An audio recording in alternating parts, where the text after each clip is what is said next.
bumili naman tayo nito guys para swimming, meron kang life-saving jacket. So kahit magbabad ka sa tubig, nakalutang ka pa rin. Ayan. Ito yung pinaka-brand no life-saving jacket. Yung pinili ko kasi sa kanya is XL.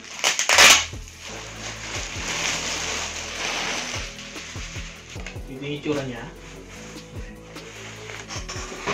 Ayan. So ito yung pinaka-ibabaw. Dito sa gilid yung strap.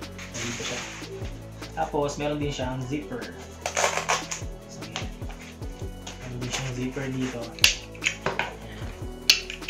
Pinaka-zipper.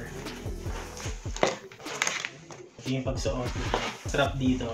Na-adjustable naman siya. Kung medyo, feeling mo medyo kailangan pa siyang sikipan. Ayan, dito mo siya ayusin. Ito naman yung likod niya. Ayan, so ganyan yung likod niya. Yung tela niya is neoprene. Mga foam niya para sa buoyancy. Hand wash only, do not dry clean. Kaya natin suotin.